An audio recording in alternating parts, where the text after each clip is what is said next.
CBS4 investigation has found thousands of defendants in felony cases being released from Denver County Court without having to post any bond. CBS4 Sean Boyd reported yesterday many of them are charged with violent crimes. Tonight, Sean is back with more of her investigation. So we're just chatting about this. Are they being released because of COVID concerns at the jail? You know, Jim, not based on the court recordings that I obtained. In case after case, defendants charged with violent crimes and often with long criminal histories were released because judges determined they weren't a danger. In Colorado, bond is set at the judge's discretion.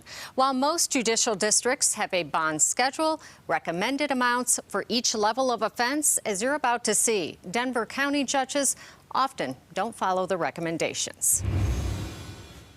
Your Honor, we would call Stephanie Martinez. When Stephanie Martinez was arraigned for assault in March of last year, no one could have known that she would be arrested for murder 2 months later. But what the judge did know, or should have known, is that Martinez had a history of violent crime, convicted of multiple assaults, including one she had just received probation for. Still, the judge released her on a personal recognizance, or PR bond, meaning she didn't have to post bond. She just had to promise to return for her next court appearance. A few weeks later, she was arrested for beating an 80-year-old man to death.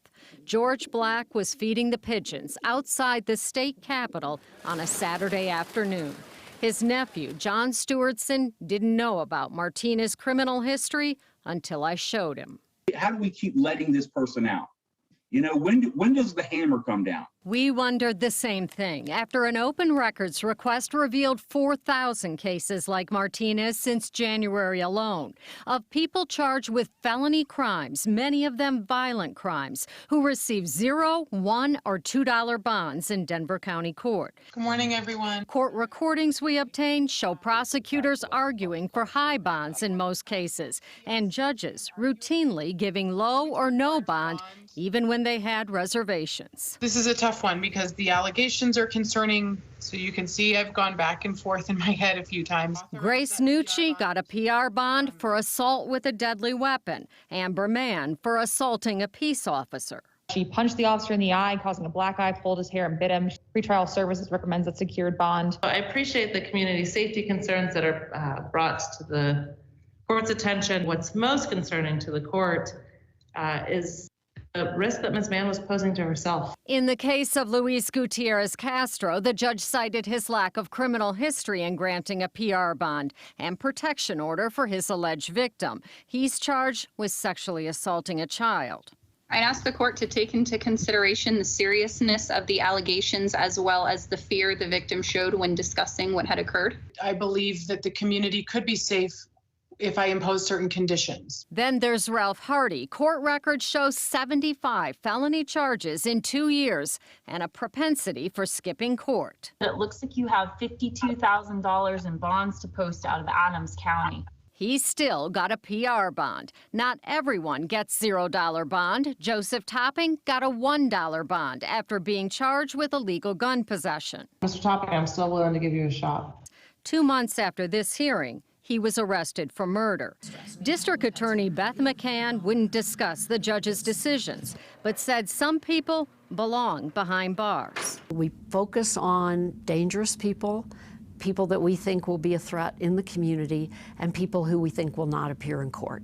While PR bonds come with varying levels of supervision, when it comes to violent repeat offenders, Public Safety Manager Murphy Robinson wonders, why gamble? Now that we are aware, I have been meeting with the mayor's office, the governor's office, to figure out how do we solve for this issue, because it is not something that can continue. State Senator Rob Woodward is already drafting legislation. If someone won't step in on the judicial side, that's where the legislative side needs to step in and put some bounds on this for the safety of the citizens. Citizens like George Black. I don't see how you can look somebody in the eye who just lost somebody because you had let that person out. Now, Denver County Court's chief judge declined my request for an interview.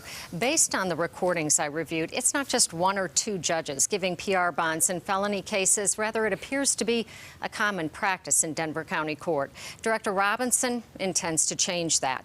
With 1 out of every 2 inmates released from Denver jail reoffending, he says there needs to be more accountability, not less. Wow, it just makes your blood boil, Yeah. doesn't it, watching this? It is Looking astounding. at some of those records. So it would seem more PR bonds, more crime. Have there been any studies, though, to talk about it?